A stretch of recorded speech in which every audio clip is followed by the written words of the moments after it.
This episode of the Golf Gambling Podcast from the Sports Gambling Podcast Network is brought to you by Nye Bets. Bet the Kentucky Derby using code SGPN25 for a $25 free bet plus a $200 deposit match at nybets.com/SGPN25 and start winning today. Support SGPN's free content by taking a second to give us a 5-star review and subscribe. Definitely helps out a lot. Edge Boost. Edge Boost is the first ever bank account built for bettors, ensuring all gambling transactions are approved. No usage fees, no minimums. Earn cashback rewards. 100% approval for all betting deposits. Sign up today at edgeboost.bet with promo code SGPN. $25 deposit will get you a match. That's edgeboost.bet. Promo code SGPN. All right, we'll do the rest of the ad reads later. Thought we were going to do them all, but we got a little bit of a miscommunication. Got a few more ad reads later in the show. Let's get into our regularly scheduled program of the CJ Cup. Byron Nelson. Dom joins me yet again off of 2 each-way hits, almost an outright hit at the Zurich. So talk to me a little bit about the Zurich. How much did you get to tune in? I know it's a little bit of a weird event, but it's always a fun watch on the stretch. Yeah, I really just watched it down the stretch on Sunday since I had really just one in it. I think it was Phillips made a putt on 18 to push himself into that top 6. So they weren't really on the radar to win. But like we said, we just went with vibes. I went with 4 guys who I love betting on and obviously didn't get it done. But, I mean, if you can get in that each way market, it's definitely kept me afloat this year. Like, I think I've hit 6 or 7, and I don't even think I've hit a winner, really. So, I mean, you've been an each way merchant. That's so cash ticket. So keep it rolling. Yeah, so CJ Cup. Well, I'll talk a little bit about the Horgards because we both had the Horgards. Yeah.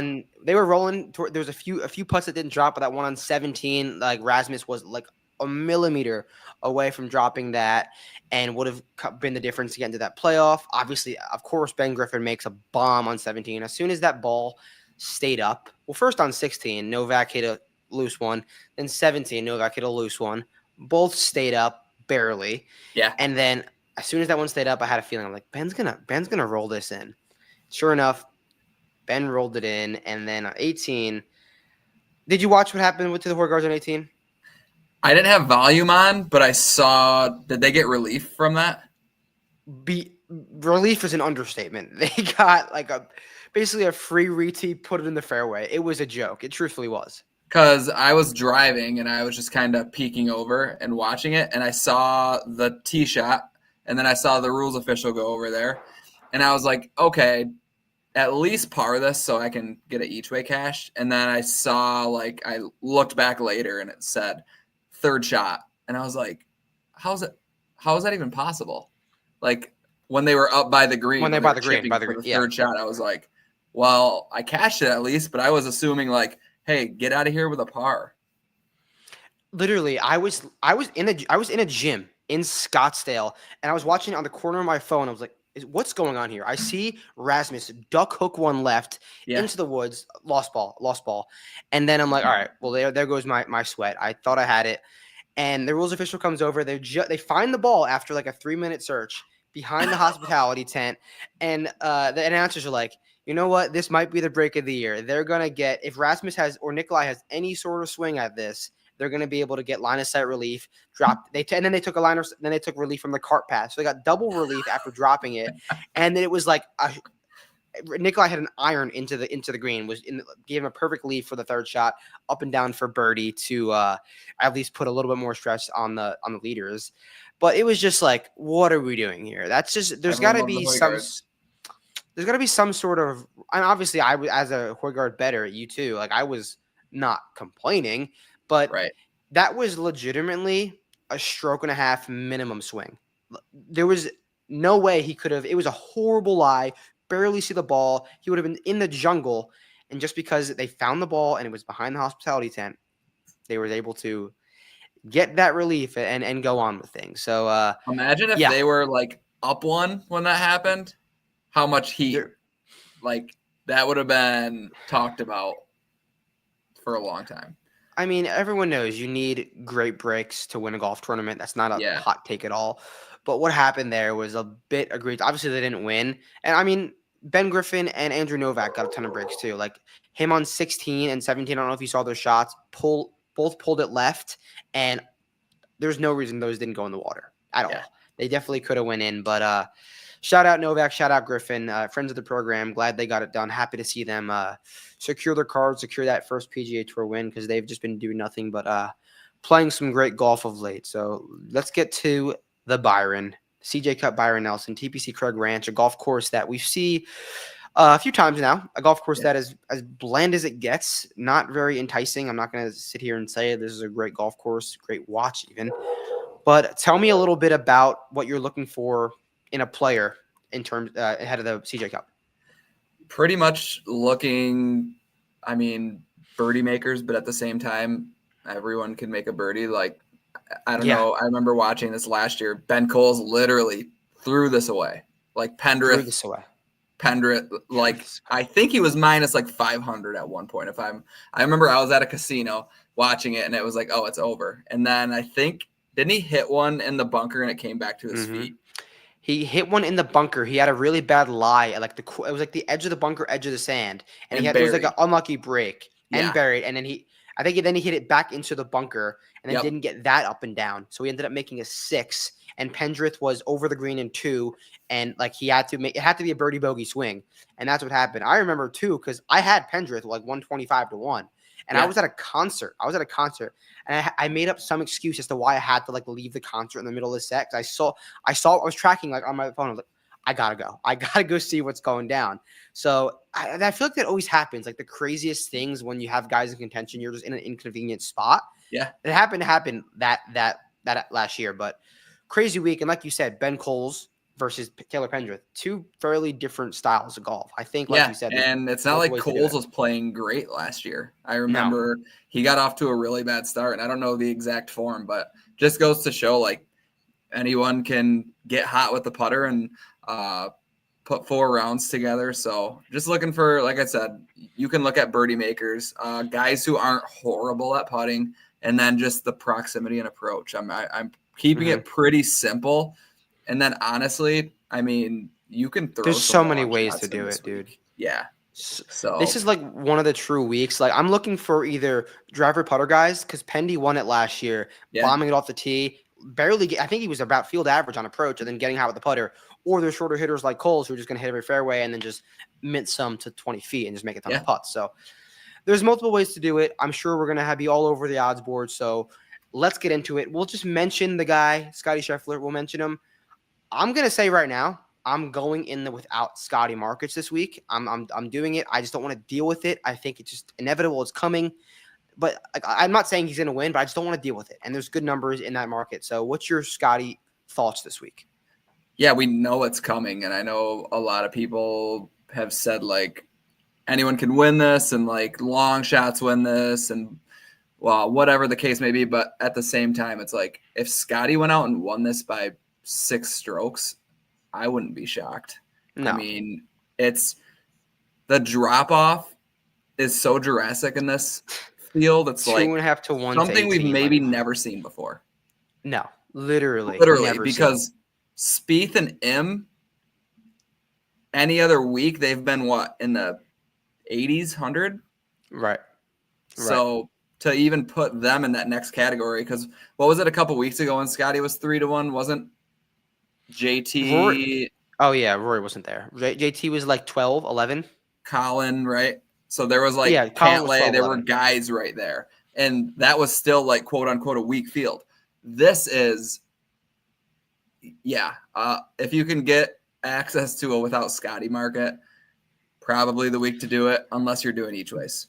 Realistically, because in the without Scotty market, Jordan starts at 14 in most spots. Like that's still a good odds board starting at 14. Yeah. So I'm down. I'm not dealing with it. Let's talk about the rest of the odds board. We got Jordan, Sungjae, Benon, Pendy, Siwoo, Burns. I assume you're not going to any of those guys. Anyone you want to touch on? Do you like any of those? I mean, Pendrith rates out okay for me. I don't usually like to bet a past champion. I'm with you there. Pretty much anywhere. He's been making a lot of birdies. He's fine with the putter, especially on this type of surface, and the approach has been fine. But at the same time, like I said, I don't usually like to go back-to-back with someone, especially when it's at this number and with Scheffler in the field. Right. And Pendrith, I mean, last year he was 120 to 1. This year was Yeah, 25 in the same field. I mean, he's not a generational winner. He's obviously a better golfer, I guess, this year than he was last year. But I just don't want to chase that number with Pendrith, not in any market. I don't want to do him in DFS, top 10, anything. But yeah, I'm fading this range in everything. Maybe a top 10 here or there. But if I had to pick one guy to top 10, it'd probably be Ben On. And I don't even love him that much either. Like, I really don't love Ben On on a golf course where you have to get to 25 plus under. right. He should hit it well. He's the guy who's gonna be the approach play has been horrible for Ben On, but he can driver putter it, he can get hot with the wedges, and then hopefully make some putts. But what 2018 to 1? What are we doing here? No, I can't. No, it's like you said, this entire range is a pretty easy fade. If the winner comes from here and I miss out, so be it. But there's just no way. I really don't think it will be. Even Sam Burns, that like I know he's showed a little bit as of late, but it's like he got off to such a bad start and 30s. Like I'd rather go down and have a couple more bullets. Yeah, so let's go down. We'll go to 40 to 1. Steven Yeager, popular guy this week. Rasmus Højgaard, Mac Hughes, Ben Griffin a little bit above there. Willie Z, Bermuda, Jake Bridgman. We'll start with those. Any of those names you starting your card with or want to give a nod to? Taylor Moore, I'm considering. I know he's Red State. a little bit below. I mean, there's 50s on him, but you can get a 66. So he rates out decent. I mean, obviously, the thing we always talk about is like elite players in bad fields that are pushed into this range. So to me, my eye goes to Zalatoris and Tom Kim, but don't think I'm getting to either of them. I think we've talked about this with Zalatoris for so long. This isn't really a track where he wins. He's going to win where it gets a little bit more difficult. I don't think he's going to go out there and go 25 under and take the field by storm, especially with the way that he's been putting. So I don't know. This is another range to me that's like I feel like there's more value, but I'm not like honed in on one or two guys. No, I'm with you there. I like Will Zalatoris. I'll talk about him later in the show because I like him for something else, but I do think he'll play well in this range. I don't mind both Højgaards. We got Rasmus at 45 and Nikolai's 65. I have to pick one. It's going to be Nikolai because what I watched a lot of the Zurich last week as much as I could. I'm tracked. I tweeted it all week. Rasmus was chipping like a 37 handicap. He was truthfully putting everything, sculling it over the green or duffing it. And the broadcast kept saying, Rasmus has been working with Joe Mayo this week. Rasmus went to Tennessee to peep in with Joe Mayo.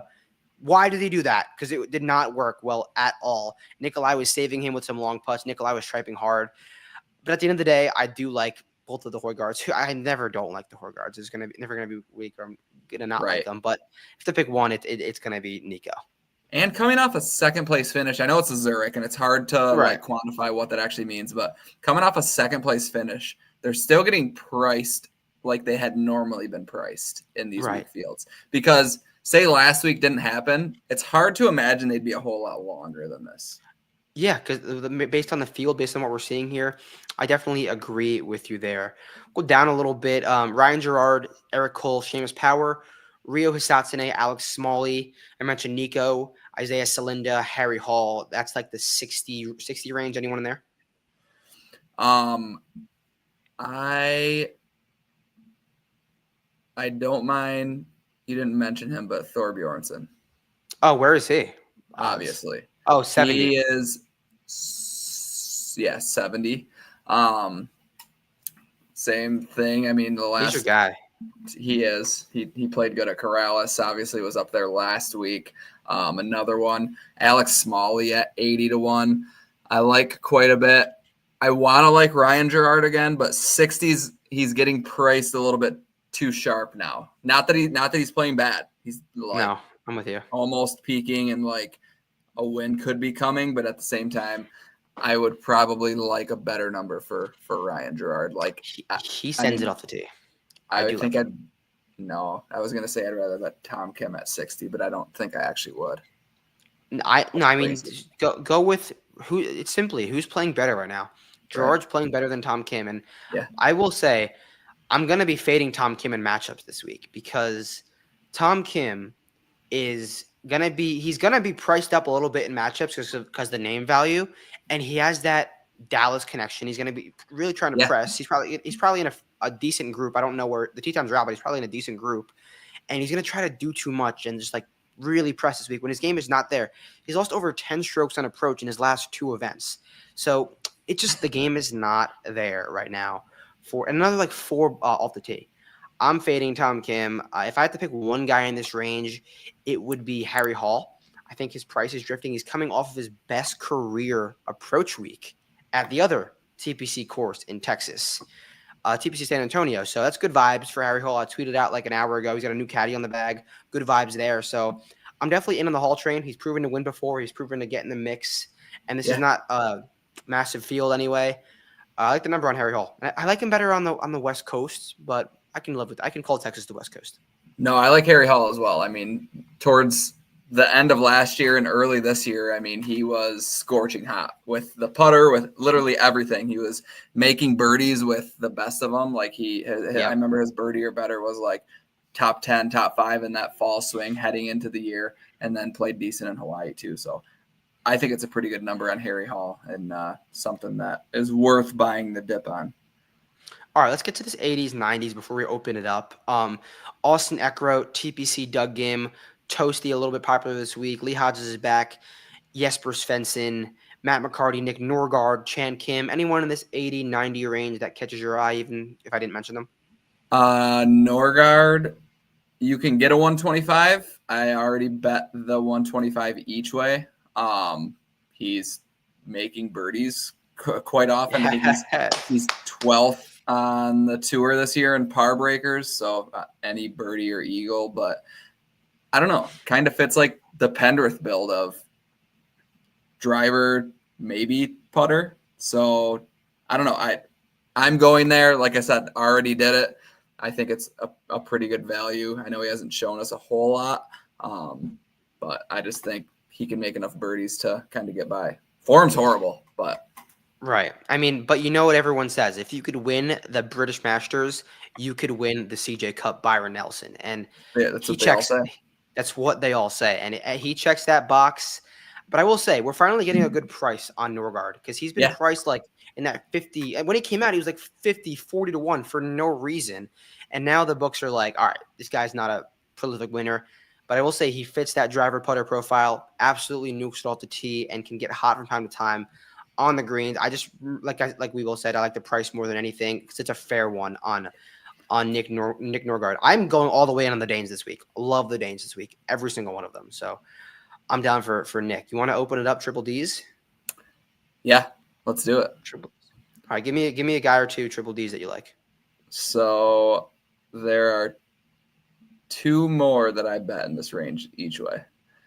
Okay. No context. I bet Kirk Kitayama at 100. Good number. Each way. Top 6. Good number. And I lost it. Oh, 2 more. Sorry. Pearson Cootie and Bo Hossler at 150. I like Cootie. So Cootie. I basically hammered a bunch of guys in the 100 plus. That's the only bets I've made so far. So Kitayama, Cootie, Hossler, Norgard. Well, I mean, Cootie and Hossler, both strokes gained Texas. I love that. I bet Hossler last week at the Zurich. They played okay the first 2 rounds, and they kind of came down to earth. But I like where your head's at. My Triple D guy this week, I want to give a look to – where was he? I just lost him. Oh, Eric Van Rooyen. Eric Van Rooyen, I like for – I would sprinkle it out, right? But when his number drifts, I just like him to pop because he's – very volatile golfer, multiple-time winner, and he's won in some poor form before. Because when he starts playing good, he starts getting priced in the 40s, sometimes in the 30s in these weak fields. Now he's 150. I just like buying the dip on EVR. So long shot 150 to 1. You got anyone else you want to run back to the top and give out a few bets? Should we sprinkle Braden Thornberry at 1,000 to 1? We got our Braden Thornberry money last week. So shout out. I got a few Discord messages. Braden Thornberry top 20, 7.5 to 1. So nice cash there. And I saw your text after I flew. That round that they had. I Was pulled up the generational. leaderboard and I was like, oh my God, this is got to be a Buckley carry. But No, it's all Thornberry. That's our guy. That is our guy. All right, I'll lead us off. Back to the top, giving out 3 bets each. I'll go with someone that you mentioned. Pull up the U.S. political map. It's Taylor Moore. We don't need anything else than that. Taylor Moore in the red state playing some decent golf. He's played all right here. 55-1 PGA Tour winner. I'm gonna give him a sprinkle.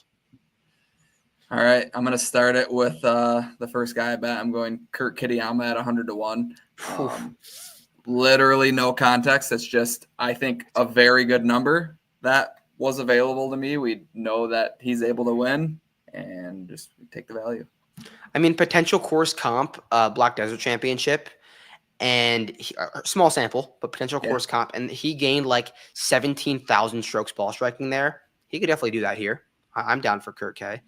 My second guy will be Sam Stevens, 70-1. The stats aren't great this week, but he has really, really, really solid ball striking results in his career in Texas. And fact check, we are in Texas this week. So I'm going to ride that Sam Stevens train, and he's finally priced at like somewhat of a fair number in a weak field. Usually in good fields, he's around this number, and in weak fields, he's like 50-40, which doesn't really make sense in my opinion. I don't know why the books are scared of Sam Stevens, but I like the number on Stevens, so 70-1. We'll go back to Texas and go with Pearson Coody. Made 3 straight cuts before missing at the Zurich. Take that as you will. Putts good on bent grass. He's been putting good. He's, prolific college golfer. Yeah. So 150, guy who doesn't have his PGA Tour card. Only one way to get it now. Well, and all right, there's 2 ways to get it. But yeah, I know what you're saying. And then all right, my last pick will be a guy that we've been on doesn't make sense at all where he's priced. Nico Etch. Why? Yeah. Why? Just he should be 47-1. That's his perfect number, and he's like triple digits every week. It's eventually going to happen too. He's done it multiple times before, so why not? Like, why is Keith Mitchell 30-1 in this field when the odds came out, and Nico's 130? Who's won more in the last like six months? You're right. I don't get it. I don't get it. All right. Do you have a matchup or positional to finish us off? Let's go Braden Thornberry top 40. Don't have the number. What are the odds on that? It's probably like 4.5-1. Are you seeing any? Yeah, let's see. This is a moment of truth right here, guys, because if we cashed it last week, we just roll it over every single week. Braden Thornberry, top 40 or top 20. Could be a generational wealth opportunity. Braden Thornberry, plus 550. Oh, I'm actually going to bet that right now. That's a lock. That is a lock. That is a lock. All right, my positional will be Will Zalatoris, top 20, plus 160. I think he's going to play well. I don't think he's going to win. There's going to be too many birdies to be had for him to actually win. But he's getting a lot of shit the last few weeks of his game. Finished like T50 something at the Heritage, but shot like a smooth 64, 63 on Saturday. He's hitting the ball fine. The short game is an issue, not a hot take. Will Zalatoris does not have a great short game. I think he can ball strike it well enough to finish inside the top 20 is what I'm getting at. I think so too. I think he can at least stick around. Like we said, he might not get to the score you need to win here, but is he going to stick around? Considering the field, he should. Yeah, no, I definitely am with you there. Do you have a matchup at all? I don't. All right, I have a round 1 matchup to close us out. It is Sung J M minus 150 versus Tom Kim. A little bit of juice, but I'm gonna fade TK. I know it's 1 round. I don't advise 1 round golf bets, but I'm fading Tom Kim, and we're getting him against one of the favorites. I think it should be a little bit higher than that. So I'm gonna go with TK fades all week. There we go. All right, Dom, thank you for joining me. CJ Cup, we have a really fun week next week and a really fun week the week after that. So a ton of fun golf coming up. Stay tuned. Any questions, you know where to find us, and we'll be back next week with the Truist Championship from Philadelphia. I will be there. Let's have a great week. Cash and bets. Peace out. See ya.